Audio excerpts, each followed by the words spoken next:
기도합니다. 사랑의 주님, 이 시간에 주의 말씀을 함께 힘있게 읽었나이다.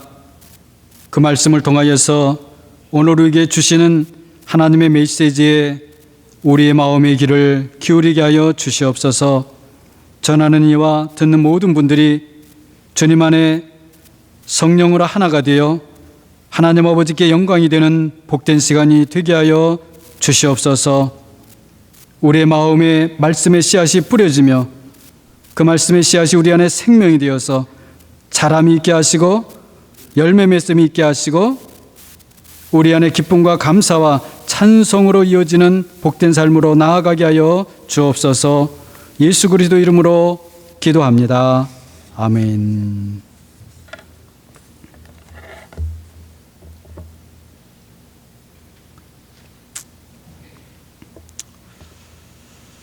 우리 지난 주일 우리 교회에 대한 설교 이어서 두 번째 설교인데요. 그리스도와 교회, 이런 제목으로 말씀드립니다. 우리 지난 주일 설교에서요, 우리 예수님께서 내가 이 반석 위에 내 교회를 세울 것이다, 이렇게 하신 말씀에서 이 반석이 베드로다, 또 그렇지 않고 그 베드로의 신앙 고백이다, 이런 주장이 있다고 말씀드렸는데요. 사실은 앞의 주장은 16세기 당시의 기성교회, 오늘날로 하면 가톨릭 교회의 주장이었고요. 뒤의 주장은 우리 개신교의 말하자면 선배, 조상이 되는 종교 개혁자들의 주장이었습니다.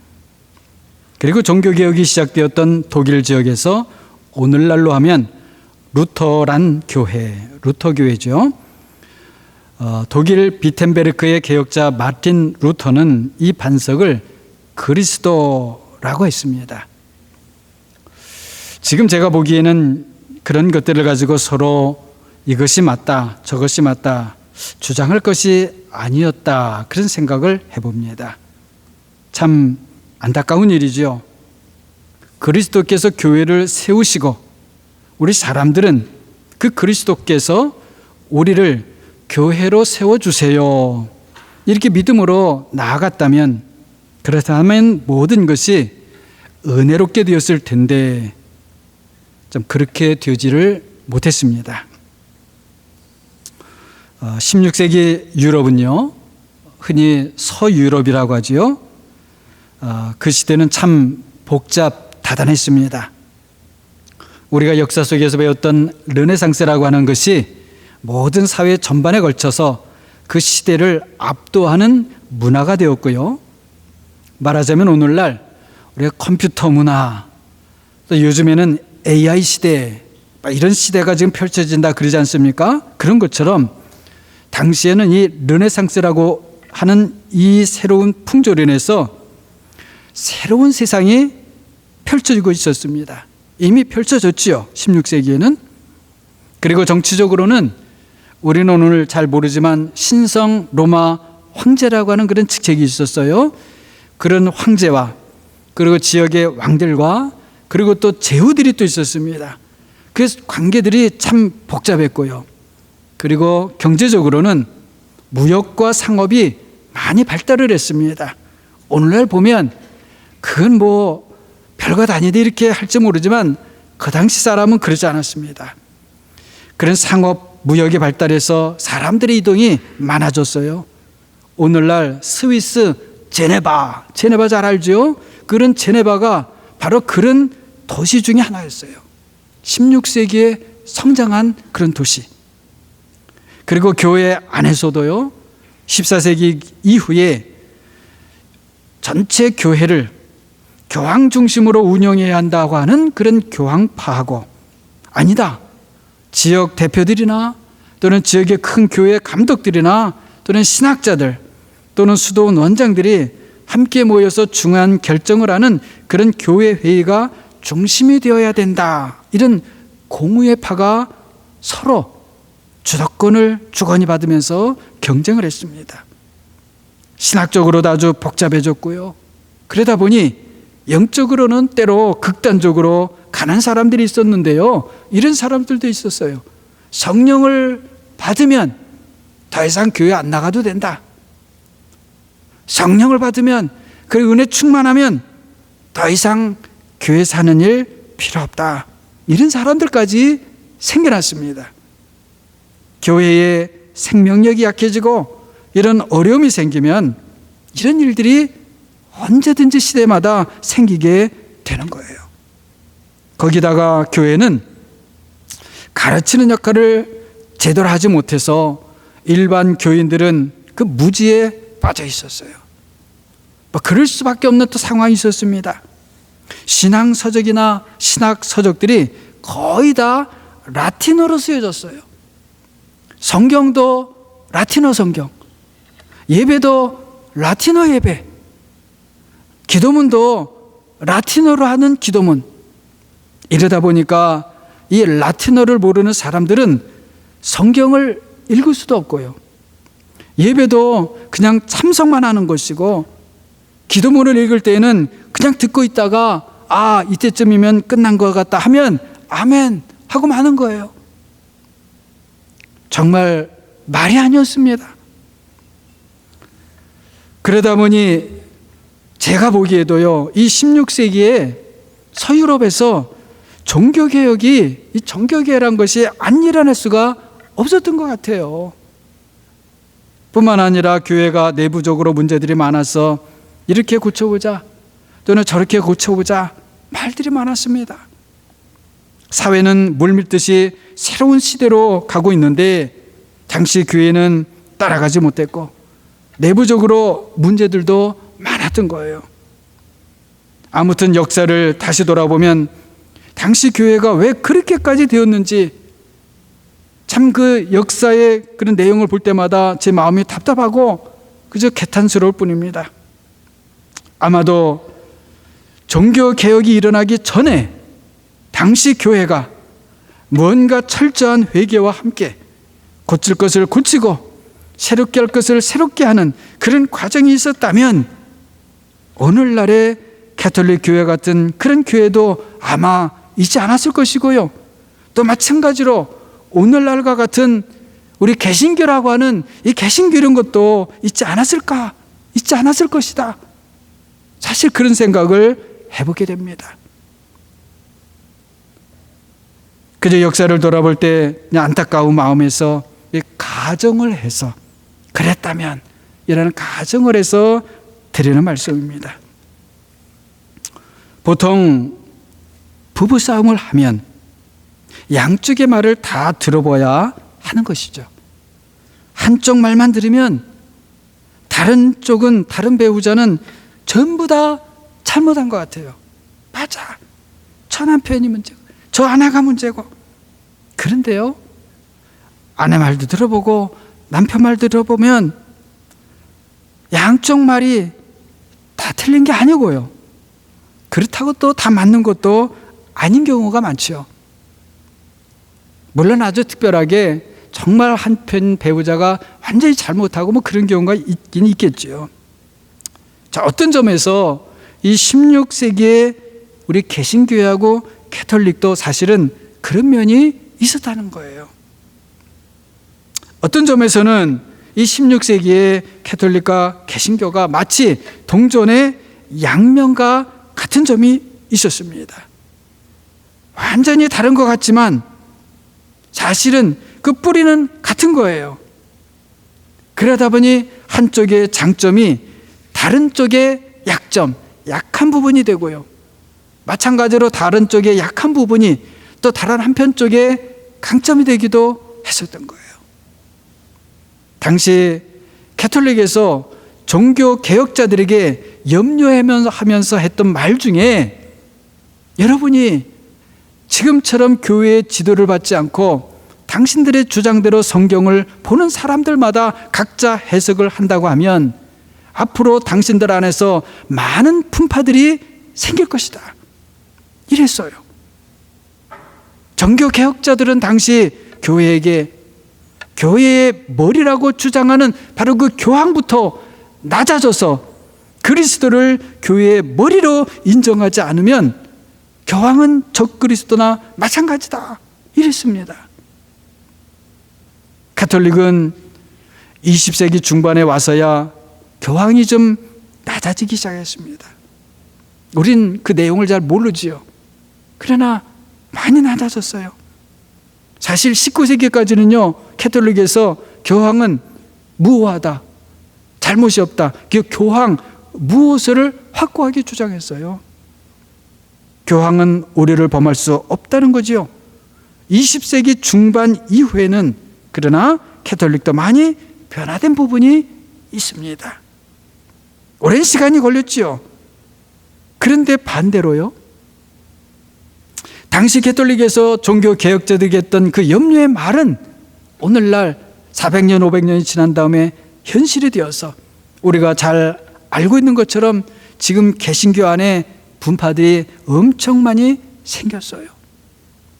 정말 때로는 살펴보면요, 우리가 그냥 생각 안 하고 그냥 내가 다니는 교회만 생각하고 우리 이웃 교회만 생각하고 그래서 그렇죠. 전체적으로 돌아보면 정말 정신이 제가 혼란스러울 정도예요. 우리가 쉽게 아는 그런 교만 해도요, 뭐 루터교, 성공회, 장로교, 감리교, 침례교, 오순절교, 성결교 많아요. 이 교회들이 그 안에서 또 나누어지고 그래서 지금 우리가 교회는 원래 그냥 그렇게 교단이 많은 것인가 보다 이렇게 해서 살다 보니 그렇지 정말 복잡하고 혼란스럽고 이것은 아닌 거예요. 현재로서는 개신교가 하나가 된다고 하는 것은 너무나 요원한 일이 사실 되어버렸어요. 그런데다가 교단들이 서로를 잘 모릅니다. 예수 그리스도를 믿는다는 것은 똑같이 말을 하는데 어떻게 믿는지 조금만 들여다보게 되면 서로 많이 달라요. 물론 복음적 개신교 안에서 교회 연합을 위한 운동이 계속되고 있기는 합니다. 소망이 있는 모습이죠. 제가 길게 이런 이야기를 드리는 것은 우리의 교회 현실을 좀 둘러보면서 보자는 거예요. 우리가 처하고 있는 개신교회가 어떠한 모습이 있는지, 그런 속에 우리 교회가 있는 것이구나, 그리고 내가 있는 것이구나. 현실을 제대로 파악하지 못하면 문제를 제대로 파악할 수가 없고요, 그래서 어디로 가야 하는지를 잘 모르게 되는 것이죠. 그렇다고 작은 우리가 무슨 큰 일을 할 수 있다 이런 말씀을 드리는 것은 아니고, 저는 부족하지만 작은 일이라도 무엇인가 할 수 있는 일이 있지 않을까 하는 거예요. 교회를 생각할 땐 늘 그런 마음이 듭니다. 1539년 제네바에서 이런 일이 있었습니다. 지금으로부터 거의 500년 가까운 그런 전이죠. 당시 이 제네바 시는 종교개혁을 시도하고 있다가 잠시 중단이 되었습니다. 어떻게 할까? 결정이 안 되고 스탑, 중단이었어요. 제네바 시의 종교개혁 중심에 있던 우리 개혁주의 이쪽에서는 많이 알려진 인물입니다. 존 칼빈이라고 하는, 그 칼빈이 스트라스부르크라고 하는 그 도시로 떠나 있었던 상태예요. 다른 도시로 멀리. 그 와중에 당시 제네바에 시의회가 있었는데요, 그 시의회에 사돌레타라고 하는 당시의 추기경이 편지를 보내갖고 그 편지가 도착합니다. 그 편지의 내용은 여러분, 제네바시에 여러분 몇몇 사람들의 선동에 의해 가지고 1500년 전통을 가진 우리 가톨릭 교회를 떠나지 말고 다시 돌아가기 바랍니다. 이런 내용이었어요. 이 편지를 받은 제네바 시의회가 시의회에서 이걸 읽고 이거 어떻게 하면 좋을까? 이 답신을 확인해야 되겠는데 답신할 사람이 없어요. 그러다 보니까 멀리 스트라스부르크에 있던 그 칼빈에게까지 전달이 되고, 그 칼빈이 사돌레토 그 추기경에게 다시 회신 편지를 보냅니다. 그 회신 편지의 내용은 당시 캐톨릭 교회가 교황의 교회가 되었고 진리를 떠났으니 더 이상 그리스도의 교회라고 할 수 없습니다 라는 것이었어요. 오늘 본문 말씀을 보게 되면요, 교회는 살아계신 하나님의 교회이고 진리의 기둥이요 터다 라고 말씀합니다. 여기서 진리는 그리스도지요, 기둥과 터는 바로 교회입니다. 기둥 자체가, 이런 기둥 자체가 분리되고 또는 그 터가 나눠져서 떨어져 버리고 그렇게 되면 안 되지요. 더욱이 이 진리와 기둥이, 그리고 이 진리와 터가 분리되어도 안 되는 것이죠. 기둥과 터 자체가 나누어져도 안 된다, 나눠지면 안 된다라고 하는 것은 다른 말로 하게 되면 교회의 일치, 즉 교회의 통일성의 문제고요. 진리에서 기둥과 터가 분리되어서 안 된다, 이런 문제는 교회가 도대체 뭐냐라는 교회의 본질에 관한 문제, 정체성에 관한 문제인 거예요. 종교개혁자 켈빈이 이 문제를 두고 고민을 했습니다. 그리고 내린 결론은 기둥이나 터가 둘로 나눠지더라도 그리스도의 교회라는 교회의 정체성이 회복되는 것이 우선이다, 이렇게 판단을 했습니다. 다시 말씀드립니다마는 누가 옳고 그르냐를 따지기 이전에 당시 교회 안에서 이런 고민을 할 수밖에 없었던 그 상황, 왜 교회가 그렇게까지 되었나 하는 그때의 교회 상황이 너무나 안타까워요. 당시 결론은 오늘날 우리가 아는 현실처럼 캐톨릭은 교회 일치라는 입장을 택했고 종교 개혁자들은 그리스도의 교회라는 교회의 정체성의 회복, 이 것을 선택했습니다. 그래서 오늘날 개신교가 되었어요. 그리고 개신교는 늘 그 교회 안에서 우리 교회의 본질이 뭡니까? 우리 교회의 정체성은 뭡니까? 늘 이걸 외치게 되어 있어요.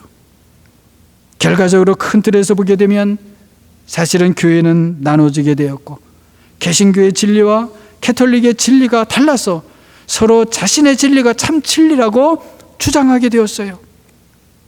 물론 개신교인 우리는 캐톨릭이 말하는 진리는 다 진리가 아니라고 하고 우리가 참 진리에 속했다고 그렇게 주장합니다. 참으로 16세기 교회 현실은 문제가 많았습니다. 오늘날도 캐톨릭 교회에 문제가 없겠어요. 하지만 먼저 남 탓을 하기 전에 우리 자신을 돌아볼 필요가 있는 거죠.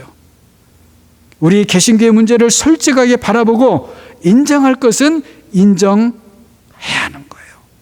인정하자는 거예요. 회개할 것은 회개하자는 거예요. 그래야 하나님께서 하나님의 일을 우리 안에서 하실 수 있는 것입니다. 여러분, 진리는 내가 주장한다고 해서 진리가 되는 것이 아니고요. 진리가 우리 안에서 스스로 진리라고 하는 것을 입증해 나가는 것입니다. 내가 주장한다고 진리가 되는 게 아니라는 말씀이에요. 진리가 우리를 만드는 것이지 우리가 진리를 만드는 게 아니라는 겁니다.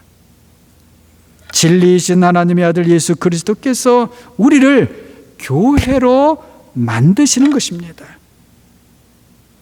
교회가 진리의 기둥과 터라는 말씀을 우리가 좀 더 살펴봅니다. 여기서 사도 바울이 말하는 이 진리, 교회는 진리의 기둥과 터라고 했을 때 이 진리는 세상 사람들이 말하는 그런 진리가 아니에요. 앞에서 말씀드린 대로 바로 그리스도를 말하는 겁니다. 자, 이 그리스도를 잊고 진리라고만 생각하게 되면 진리의 기둥과 터라고 했을 때 잘못하면 우리가 세상적인 생각에 빠질 수 있다는 거예요. 한번 생각을 해봅니다. 진리의 기둥과 터, 그렇게 하면 우리가 집을 생각하게 되고요. 그래서 집이 있을 때 그 집의 기둥이 무너지게 되면 어떻게 됩니까? 집은 무너지죠. 그러면은 진리도 무너지는 것처럼 그렇게 생각할 수 있습니다. 터라고 하는 말은 영어로 하게 되면 파운데이션이에요. 기초, 터입니다. 기초가 안 좋은데 거기에 진리가 있으면 그 진리가 어떻게 되겠어요? 망가질 수 있겠다, 이렇게 생각이 되죠. 터 때문에 진리가 망가지고 기둥 때문에 진리가 무너지게 될 것처럼 우리는 그렇게 느껴진단 말이죠.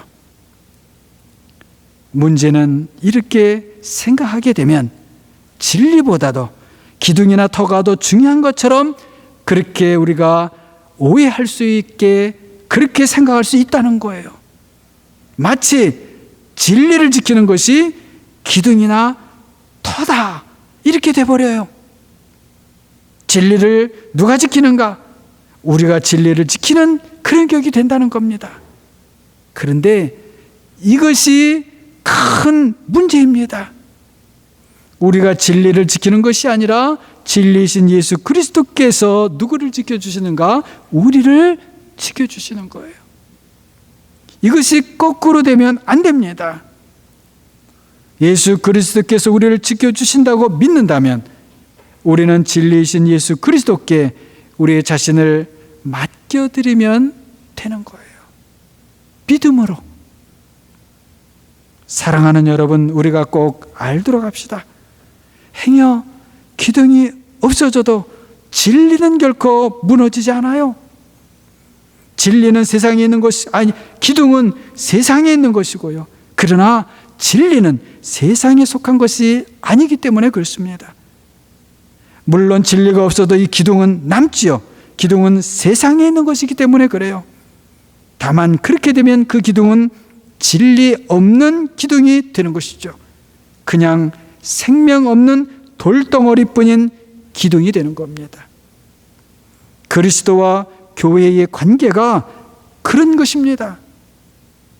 다시 말씀드리면 교회가 그리스도를 지키는 것이 아니라 그리스도께서 교회를 지켜주시는 것이고, 그리스도가 없는 교회는 생명 없는 기둥, 돌덩어리뿐인 기둥, 무엇을 심어도 열매 맺을 수 없는 황량하고 쓸모없는 터, 밭이 될 뿐이라는 거예요.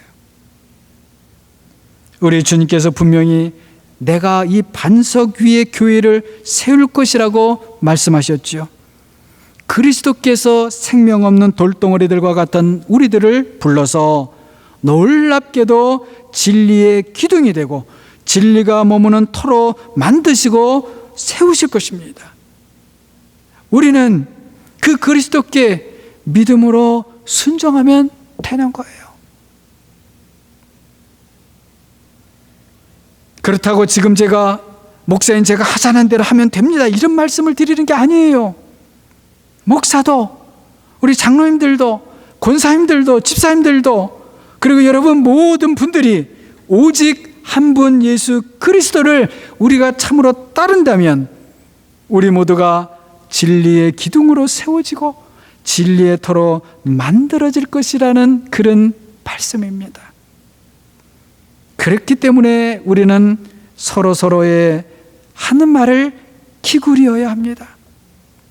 분명한 것은 말이죠, 한 분 그리스도께서는 하나인 말씀을 하실 거예요. 한 분 그리스도께서 이때는 이런 말 말씀하시고 저 때는 저런 말씀하시고 안 그러시겠지요. 하나인 말씀을 하실 것이고 다른 두 말을 하지 않으실 거라는 겁니다. 여러분 그렇지 않겠습니까? 그래서 우리가 믿음의 귀를 서로 기울이면 모두가 그 그리스도의 한 소리, 한 말씀을 들을 것이고, 그렇게 들은 대로 우리가 함께 순종해서 나가면 우리도 모르는 사이에 우리가 점점 진리의 기둥이 되고 진리의 터가 되는 거예요.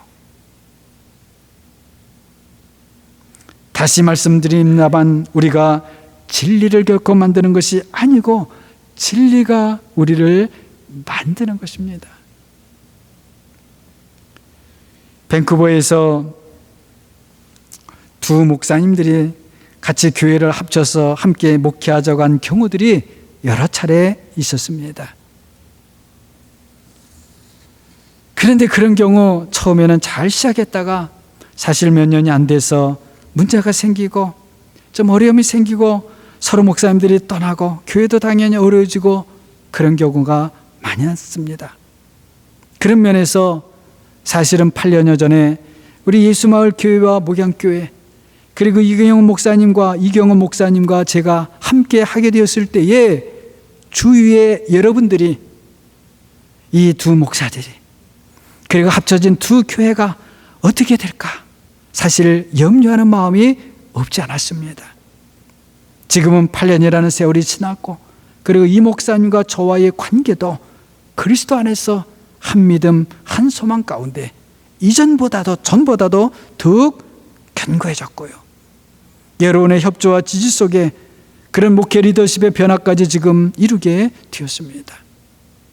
몇몇 아는 목사님들께서 우리 교회의 이와 같은 변화에 대해서 말씀을 드리면 놀랍다 이런 말씀을 하시면서 어떻게 그게 가능했겠는가 그런 반응이에요.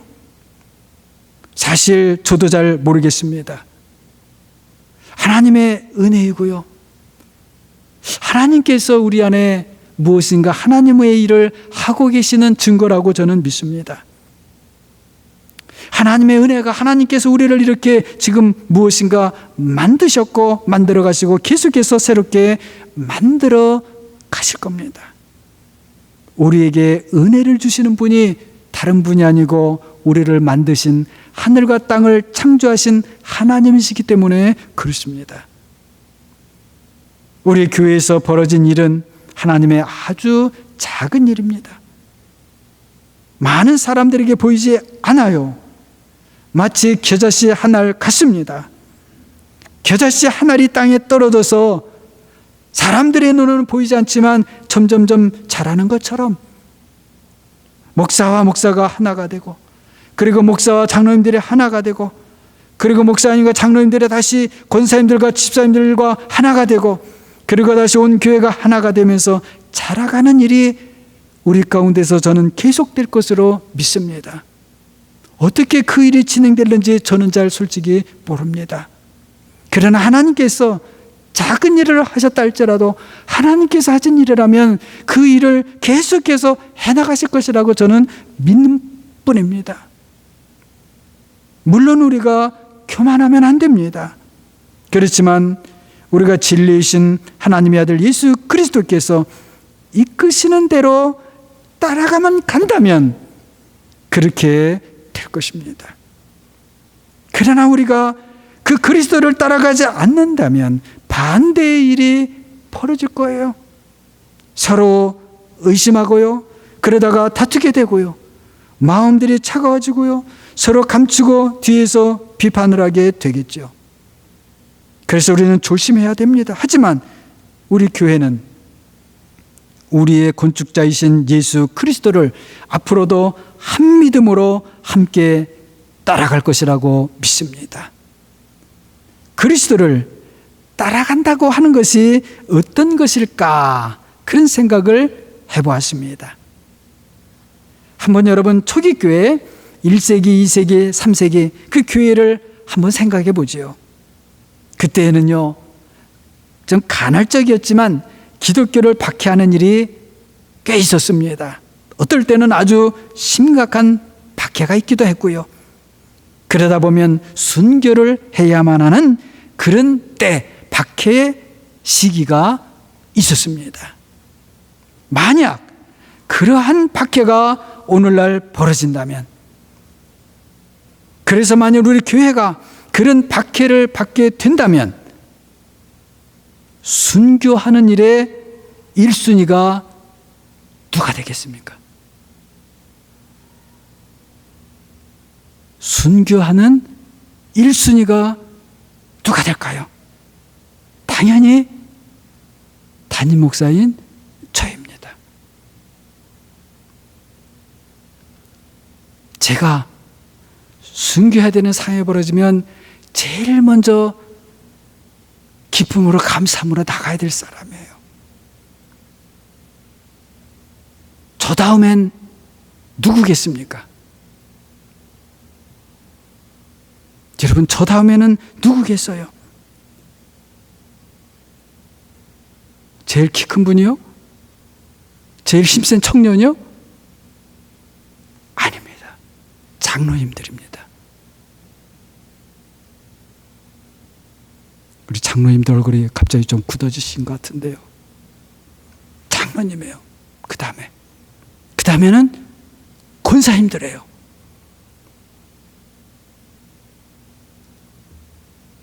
그 다음에는 집사님들이에요. 여러분, 그렇게 생각하면 목사도 그렇지만 장로, 권사 아무나 할 수 있는 게 아니지요. 박해받는 일이 생기면 목사가 순교 1순위 나가야 되는 거예요. 저는 초기 교회 역사를 오래전에 보기 시작하면서 늘 그 질문을 했습니다. 너는 순교를 해야 될 자리에 나갈 수 있느냐? 그러다간 점점 너는 순교하는 자리에 제일 먼저 나갈 수 있느냐?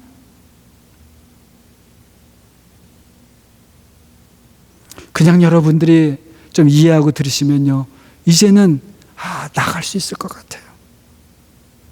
내가 먼저 나갈 수 있을 것 같아요. 모르겠습니다. 장례를 어떻게 장담할 수 있을지 모르지만은요.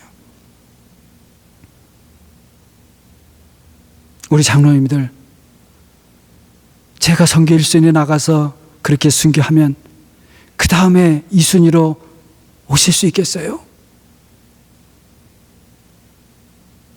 권사님들 올 수 있겠습니까? 와야 돼요.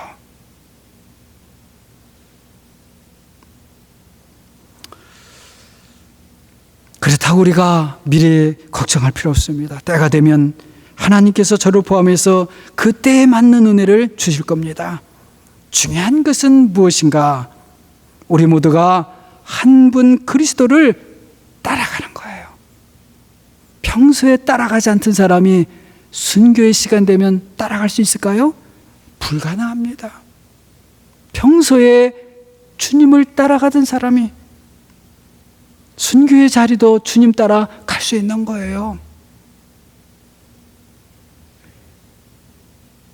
그렇게 되기 위해서 말씀드린 대로 서로서로 우리가 귀를 기울여 들어주고 서로서로 격려하고, 그리고 나 아닌 다른 사람을 기다려주고 참아주고 용서해주고 부족한 것을 용납하고, 주님께서 우리를 사랑하신 것처럼 그렇게 서로서로 사랑하는 겁니다. 솔직히 저에 대해서 좀 말씀을 드리면 저는 좀 미련한 구석이 있어요. 사람이 좀 미련합니다. 하나를 어떻게 골똘히 생각하면요, 엉뚱하게 아주 쉬운 다른 것을 놓칠 때가 있습니다. 보통 사람 같으면 안 그럴 것 같은데 저는 좀 그런 어리석음이 있습니다. 미련해요. 거기다가 사실 저는 좀 느린 면도 있습니다. 좀 형광등 비슷해요. 센스가 좀 부족합니다. 그러면서도요, 저는 또 제가 이해가 안 되면 저는 좀 따지는 좀 성향이 좀 있습니다. 제가 이해가 안 되면. 그래서 좀 꼬치꼬치 어떨 땐 따집니다. 그래서 혹시라도 여러분 제가 때로 좀 꼬치꼬치 따지는 것 같을 때는요, 저분이 지금 자기가 이해가 안 돼서 좀 이해하고 싶어서 저러는구나, 이렇게 너그럽게 생각해 주시기 바랍니다. 믿음은 알고 싶어 하는 것이래요. Faith is seeking understanding. 믿음은 이해를 구하는 거랍니다. 아무튼 그런 말이 있습니다. 믿음이 있어서 알고 싶고, 알고 싶다 보니 좀 꼬치꼬치 벗는다는 거예요. 우리 서로 각자에게는 그런 장점이 있고 또 약점이 있습니다.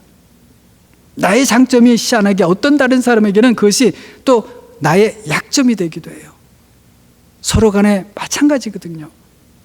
그러나 우리가 그리스도 안에서 그 주님의 말씀을, 하나인 그 말씀을 우리가 각자 듣고 따라가면 말씀드린 대로 우리가 놀랍게도 진리의 기둥, 흔들리지 않는 기둥이 되고요, 진리의 터, 밭이 된다는 거예요. 우리에게는 각자가 약한 부분들이 있습니다. 그 약한 것을 약하다고 무시하고 때로는 책망하거나 비난하고 그러면 약한 사람이 세상에서 살기에 너무너무 힘들어집니다. 교회는 그런 세상이 아닙니다. 세상과는 다른 곳이에요. 세상에 약한 사람들이 와서 오히려 힘을 얻는 곳입니다. 교회는. 왜 그렇습니까? 다른 이유가 아니에요. 내가 뭐 착한 마음, 교회는 좋은 사람들이 많아. 노, 아닙니다. 그리스도께서 교회에 머무시는 곳이기 때문에 그래요. 그리스도께서 일하시는 곳이고요. 그래서 그리스도께서 그냥 세상의 생명 돌덩어리 같은 우리들을 다 불러가지고 말씀드린 대로 진리의 기둥과 터로 만들어 가시는 것이 교회이기 때문입니다. 그래서 사도 바울이 교회는 진리의 기둥과 터라고 한 다음에 바로 이어서 16절을 보게 되면 그도다 경건의 비밀이여 그렇지 않다는 이 없도다. 그분은 육신으로 나타난 바 되시고 영으로는 어렵다 하심을 받으시고 천사들에게 보이시고 만국에서 전파되시고 세상에서 믿음 받으시고 영광 가운데 올려지셨다. 이렇게 그리스도를 말하는 것입니다. 교회에는 이러한 그리스도가 계시는 곳이라는 거예요. 그리스도께서 계시지 않는 교회는 그냥 세상 단체나 협회 같은 것 뿐이죠. 하지만 적은 무리가 모여도 그리스도께서 계시고 일하시고 만들어 가시는 교회는 살아계신 하나님의 교회가 되는 것입니다. 하나님의 나라가 되는 겁니다. 진리의 기둥과 터가 돼서 세상에서 지치고 힘든 사람들이 위로받을 수 있는 기둥이 되고 삭막한 세상에서 생명의 열매를 맺는 그런 터가 밭이 되는 것이죠. 그리스도께서 함께 하신다는 것은 성령 하나님이 함께 하시면서 일하신다는 것이고 하나님 아버지의 영광이 함께 임한다는 것입니다. 성삼위 하나님이 거하시는 집이 되는 것이죠. 얼마나 놀라운 일입니까? 요한복음 14장 2절과 3절을 보면은요, 예수님께서 내 아버지 집에는 거할 곳이 많다. 내가 너희를 위하여 거처를 예비하러 가노니 가서 너희를 위하여 거처를 예비하면 내가 다시 와서 너희를 내게로 영접하여 나 있는 곳에 너희도 있게 하리라. 이렇게 말씀하시죠. 사랑하는 여러분, 이미 예수 그리스도께서 하늘로 승천하셨고요. 이미 우리를 위해 거처를 예비하셨고요. 어제도 지금도 우리를 찾아오시고 우리를 영접해서 우리 주님 계신 곳에 우리도 있게 하십니다. 그곳이 하늘 저 높은 곳이 아니라 지금 우리가 있는 바로 이곳입니다. 시편 16편 8절에서 11절을 보면은요, 내가 여호와를 항상 내 앞에 모시며 그가 나의 오른쪽에 계심으로 내가 흔들리지 아니하리로다. 이러므로 나의 마음이 기쁘고 나의 영도 즐거워하며 내 육체도 안전히 살리리. 이는 주께서 내 영혼을 수월해 버리지 아니하시며 주의 거룩한 자를 멸망시키지 않으실 것임이니이다. 주께서 생명의 길을 내게 보이시리니 주의 앞에는 충만한 기쁨이 있고 주의 오른편에는 영원한 즐거움이 있나이다. 이 말씀을 믿음으로 받으시는 분들은 이 말씀대로 되는 것을 여러분이 직접 보게 될 것입니다. 교회 생활을 하면서 무엇을 많이 오랜 동안 한다고 했는데 그리스도를 닮아가고 있지 않다면 무언가 잘못되었습니다.